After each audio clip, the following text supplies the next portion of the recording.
देश भर में बढ़ते पेट्रोल डीजल के दामों में आखिरकार लगाम लगी है। लगातार तीसरे दिन पेट्रोल डीजल के दामों में कोई वृद्धि नहीं हुई है। मंगलवार को भी पेट्रोलियम कंपनियों ने घरेलू बाजार में पेट्रोल डीजल के कीमतों में कोई वृद्धि नहीं की। मंगलवार को दिल्ली में पेट्रोल के दाम 91.19 रुपये पर स्थिर रहे, वहीं डीजल के दाम भी 81.47 रुपये प्रति लीटर है। आपको बता दें कि फरवरी महीने में कई बार ईंधन के दामों में बढ़ोतरी होने से आम जनता को महंगाई की मार झेलनी पड़ी। दिल्ली के अलावा मुंबई, चेन्नई और कोलकाता जैसे बड़े शहरों में भी पेट्रोल के दाम स्थिर हैं। मध्य प्रदेश की खंडवा लोकसभा सीट से बीजेपी सांसद नंद कुमार सिंह का दिल्ली के मेदांता अस्पताल में निधन हो गया है। नंद कुमार सिंह पिछले 1 महीने से मेदांता अस्पताल में भर्ती थे। बताया जा रहा है कि 11 जनवरी को उनकी कोरोना रिपोर्ट पॉजिटिव आई थी, जिसके बाद उन्हें भोपाल में भर्ती कराया गया, लेकिन उनकी हालत में सुधार न होने के चलते उन्हें दिल्ली के मेदांता अस्पताल में भर्ती किया गया था, जहाँ इलाज के दौरान उनका निधन हो गया है।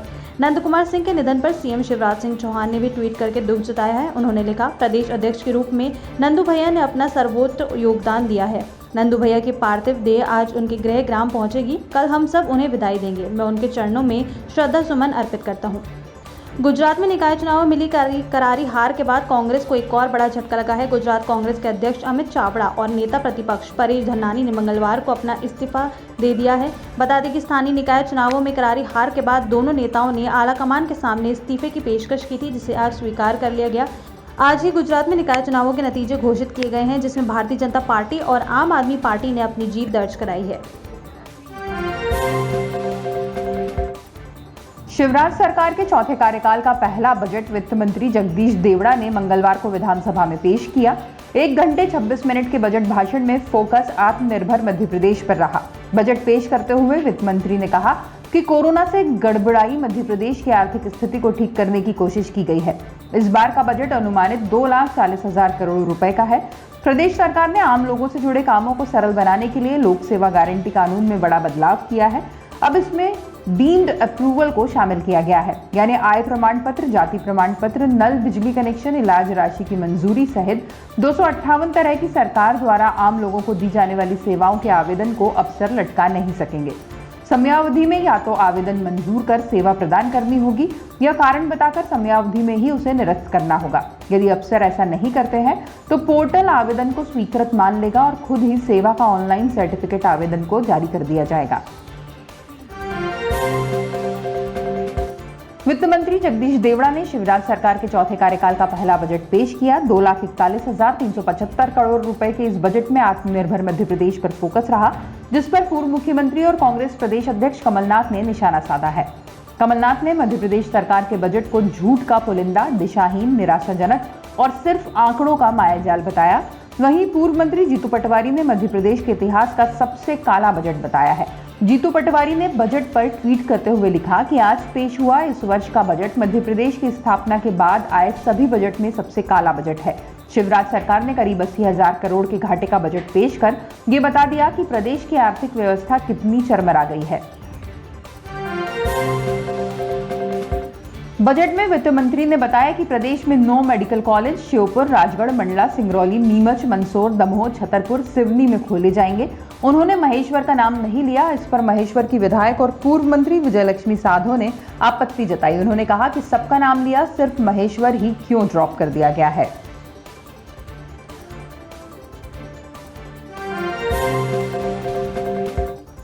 राज्य सरकार द्वारा पेश किए गए बजट से महाकौशल और विंध्य क्षेत्र के लोगों को बड़ी उम्मीदें थी, लेकिन बजट में इस क्षेत्र के लिए कोई बड़ी योजना घोषित नहीं हुई। मेट्रो ट्रेन को लेकर अभी जबलपुर को इंतजार ही करना पड़ेगा। नर्मदा एक्सप्रेसवे को लेकर जरूरी बजट में प्रावधान किया गया है। इसके दोनों तरफ औद्योगिक पार्क और अन्य व्यावसायिक गतिविधियों से इस क्षेत्र के पिछड़ेपन को दूर करने की कोशिश की गई है। नर्मदा एक्सप्रेसवे मुख्यमंत्री शिवराज सिंह चौहान का ड्रीम प्रोजेक्ट है। इस बार उम्मीद थी कि बजट में इसके लिए पैसे मिलेंगे।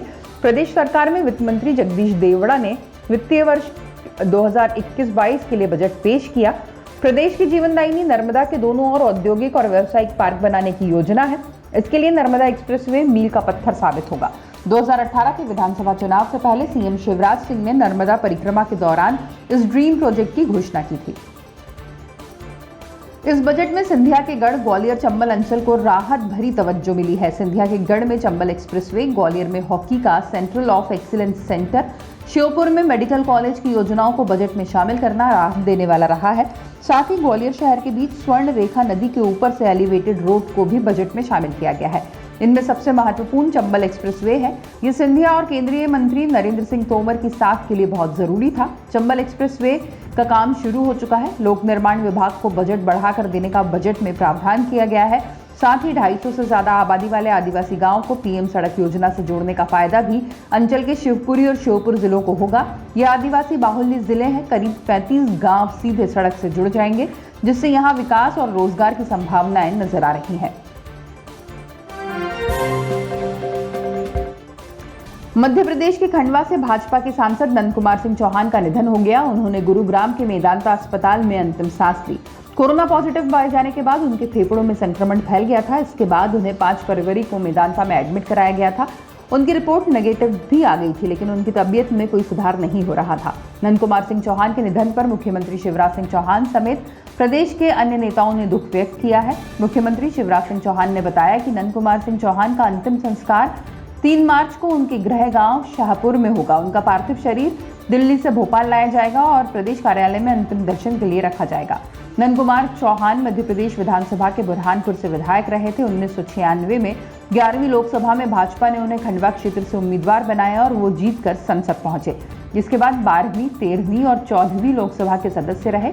15वीं लोकसभा के चुनाव में खंडवा के कांग्रेस प्रत्याशी अरुण यादव से वो चुनाव हार गए थे।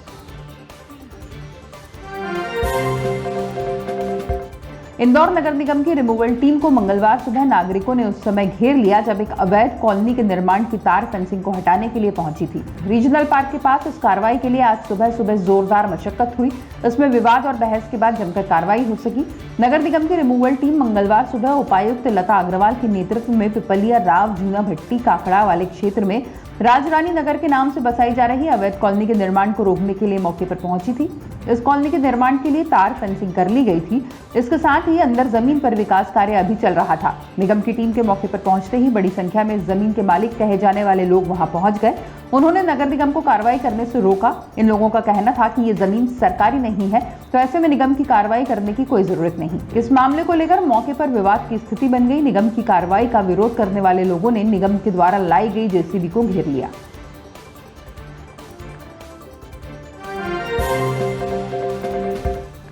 ई कॉमर्स कंपनियों को ठगने वाला शातिर दिमाग बीएससी स्टूडेंट देवांशु उर्फ सनी की गर्लफ्रेंड को भी नहीं पता था कि वो कितना बड़ा ठग है। उसने गर्लफ्रेंड को बताया था कि वो एक ऑनलाइन कंपनी के लिए काम करता है। ठगी का ज्यादातर पैसा वो अपनी गर्लफ्रेंड पर ही खर्च करता था। ये खुलासा उससे ही 2 दिन पहले हुई पूछताछ में हुआ था। उसकी गर्लफ्रेंड शहर की रहने वाली एक कॉलेज छात्रा है। साइबर पुलिस बहुत ही जल्द उसे भी पूछताछ के लिए बुला सकती है। इसके अलावा उसके बारे में और जानकारी जुटाने के लिए साइबर सेल की टीमें बैंक, इंश्योरेंस कंपनी और अन्य फाइनेंस कंपनियों के संपर्क में है।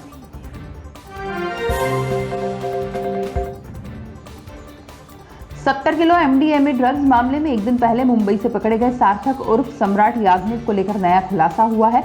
उसने पुलिस को पूछताछ में बताया कि वो मशहूर पार्श्व गायिका अलका याग्निक का रिश्तेदार है। मुंबई के गोरेगांव में जहां वो रहता है उसी के पास राखी सावंत का घर भी है। बिल्डिंग का नाम इंपीरियल हिट्स है। मुंबई में कई फिल्मी हस्तियों से ड्रग्स के सौदागर सम्राट की पहचान थी। मुंबई में एस क्रिएशन नाम से इवेंट कंपनी चलाता है। सम्राट की नजदीकी कई राजनेताओं से भी थी, जिसके नाम का खुलासा पुलिस अभी नहीं कर रही है। देर रात उसने इस बात का खुलासा भी किया कि ड्रग्स में रहते हुए उसने दिल्ली, मुंबई, उत्तराखंड, देहरादून में कई जमीनों के सौदे नेताओं के माध्यम से करवाए हैं। जमीन की दलाली में ही उसने करोड़ों रुपए कमाए हैं। वो रुपयों के नशे में इतना अधिक मदहोश था कि उसने कई नोट उड़ाते हुए वीडियो भी पुलिस को मिले हैं। आरोपी ने दलाली के रुपए केवल हवाला के माध्यम से लेता था। बड़ी डील होने पर राज्य में किसी भी जगह रुपए पहुंचाने के लिए हवाले का सहारा लेता था। सोमवार को पुलिस उसे कोर्ट में पेश कर रिमांड पर लेगी।